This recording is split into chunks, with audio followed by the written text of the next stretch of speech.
Hey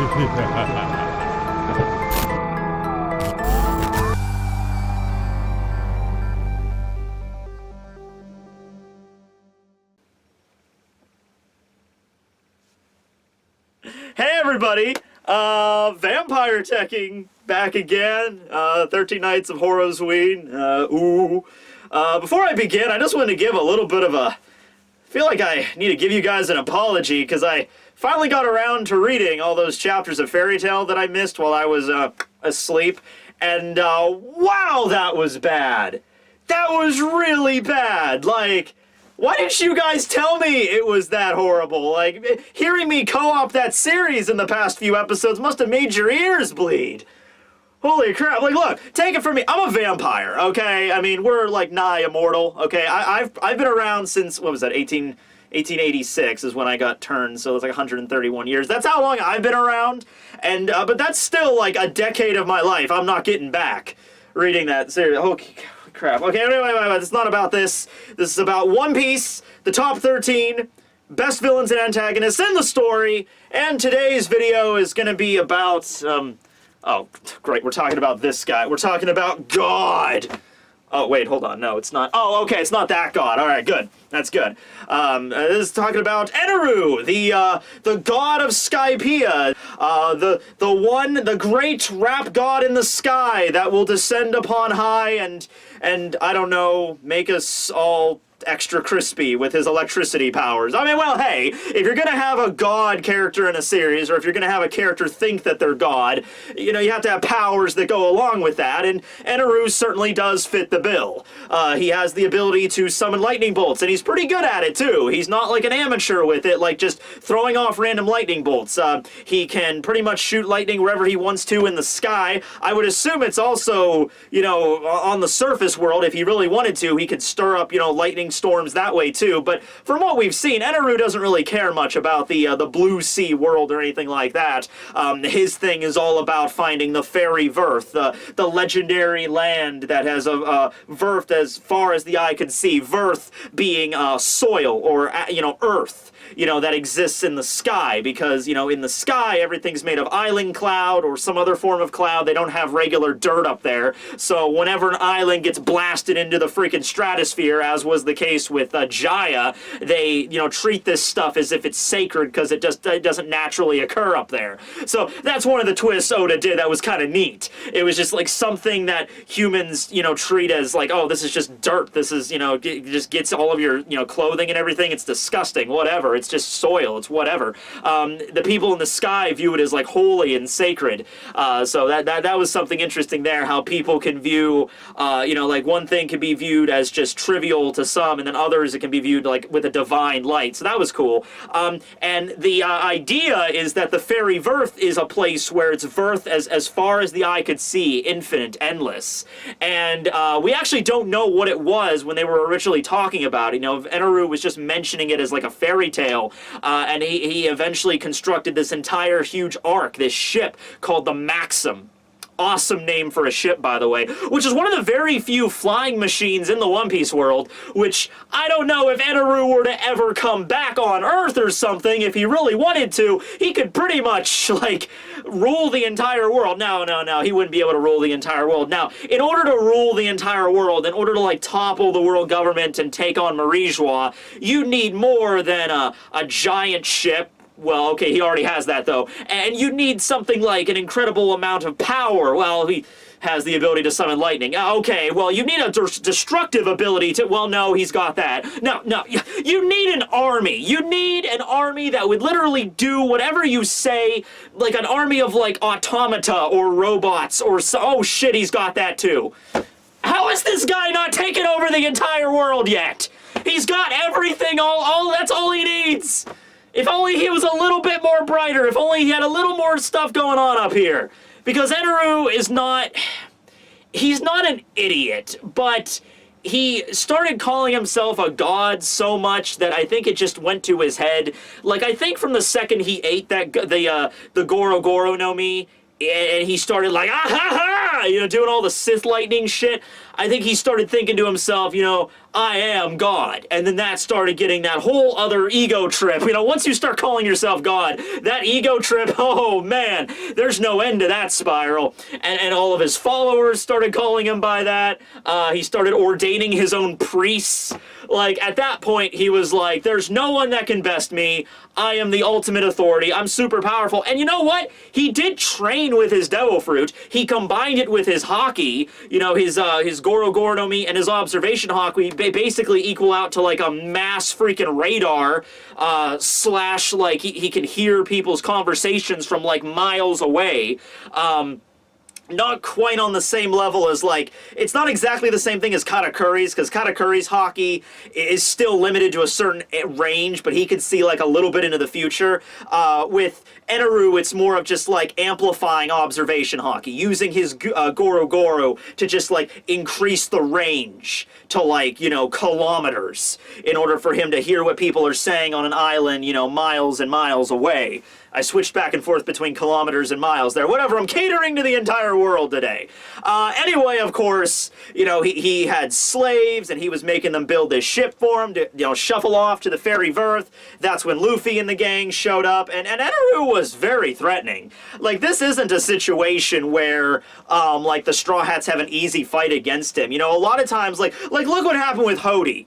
You know, Zoro could have easily killed Hody if he really wanted to. There's many villains where it's like, yeah, if Zoro fought against, like, Lucci, like, let's say Zoro instead of Luffy fought against Lucci. Don't you think, I mean, even if Zoro wouldn't have won, he would have gotten pretty far. You know what I mean? Like, it would have been a fair fight. No, Eneru, it was just like, you know, Robin, Wiper, Gonfall, Zoro, just done. Not even a sweat off his brow. Nothing. All right. Then he takes Nami away with him. Well, I mean, Nami's going with him to kind of like, all right, I'm going to feel out the, I don't want to die, so I better go along with him. But you know, for a second there, Eneru's just like, yeah, God, I got my awesome ship. I'm going to the fairy Verth, and I got this awesome busty babe in a swimsuit. Yeah, I am on top of the world. You just know he would have done some, like, slave Leia shit with Nami, too. You know he would have, like, you know, chained her there to his freaking throne, or like Jabba, and then, you know, and been like, oh, I'm the king. You know he would have done shit like that. He's, yeah, okay. Anyway, the only way Luffy was able to beat him, because honestly speaking, Eneru was, like, way beyond Luffy's weight class at this point. This was before Luffy knew hockey. This was before Gear 2nd or 3rd. Like, Luffy only had his original bag of tricks here. The only thing that saved him, the only thing, is the fact that his devil fruit was the exact opposite of, like, the exact, like, weakness catered to the Goro Goro no Mi. Electricity, and then Luffy's made of rubber, so, you know, Eneru could send, you know, 1 million, 10 million, 100 bajillion volts through Luffy, and it's nothing. It doesn't affect him. And it actually calls back to something later on we find out with Corazon. Remember when Corazon said, like, those that have the will of D are God's natural enemy? And in this case, Luffy, who has the will of D, is literally God's natural enemy, having an element that is completely immune to the element that God uses. That was a neat callback later on in the story. And there are other moments where Luffy mentions Eneru, and he still refers to him as God, so did Luffy actually think he was? Like, I probably doesn't. But, like, later on in Thriller Bark, I think they found that floating thing in the water, that floating barrel that was like an offering to the sea gods. It later turned out to be a trap for Thriller Bark. But, you know, it's like, oh, we better give praise to the ocean gods for this bounty. And then Zoro walks up, is like, aren't you the one that kicked the shit out of God up on Skypiea? And then later on in Film Gold, when you have Gil Zoro having his giant gold mecha thing, like, I am supreme! I am golden god! And Luffy just goes like Gear 2nd, he's like, I've already beaten God before, and I'm like, ha, yes! So, I don't know. Anyway, Luffy wins, and Eneru pulls out all the stops. He's got the giant, like, Raiga, you know, lightning god shit going on with the giant, you know, lightning form he's got. Like, if anybody else even came close to that thing, they would have gotten just burnt to cinders, except for Luffy. So that was a huge advantage there, and Luffy manages to, you know, use a little bit of quick wit there and manages to conk out Eneru, but he doesn't actually kill him. He doesn't even really defeat him. You know, like, he hits him really hard. He kind of loses consciousness for a little bit. The Maxim falls. And then Eneru gets right back up, and he's just like, whoa, screw this, and he just gets control of the Maxim, and it just shoots right back up. If Eneru really wanted to, he would have turned that Maxim around and been like, Luffy, I'm just gonna nuke the entire islands. He could have done that. He totally could have done that. The only reason he didn't was because he's like, screw this. I already have the arc complete. The whole point of this was going to Fairy Verth. I have no longer any business with the people of Skypiea. So he went on to Fairy Verth, which turned out to be the moon. All right, but if he wanted to, he could have literally just, out of just sheer spite, could have been like, screw you all, nuke the entire island, and then go to Fairy Verth. But he didn't do it, just because I guess he had his eyes on the prize. Fairy Verth turns out to be the moon. Now, the moon in One Piece is a little different from the moon in our reality. For one thing, it has a breathable atmosphere. It also has space pirates. It also has a lost civilization, which is where all the sky races came from. It also possibly might have one of the 3 ancient weapons, Uranos.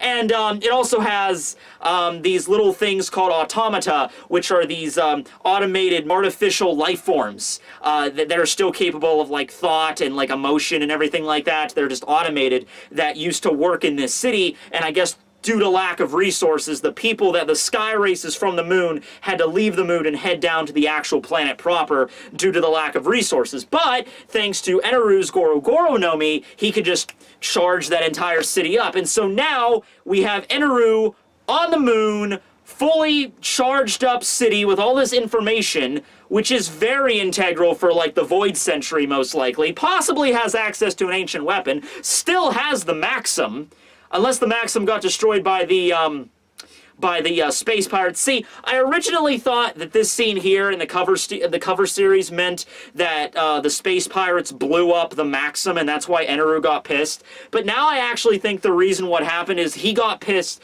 because the space pirates were damaging the Fairy Verth. You know, that's his home. You know, that's his new paradise, and they're denting and they're putting holes in this shit. So that's why I think he got pissed. I think the Maxim is still perfectly operational. But yeah, if Eneru really wanted to, he could have descended on high with an army of automata. He has one of the only flying machines in the entire story. Could have descended right on Marijois, lightning bolted the hell out of that shit, killed all the world nobles, and take his rightful place as the god of the entire world. Hey, it would be more interesting. I cannot wait till this guy comes back. If Oda does not do anything else with these possibilities presented to us, I will be amazingly shocked, incredibly shocked. I will be so shocked. You know what? If Oda does not do anything with this, may God himself strike me dead right now! Ha! I'm a vampire! I'm immortal! You're gonna have to do better than that to finish me off!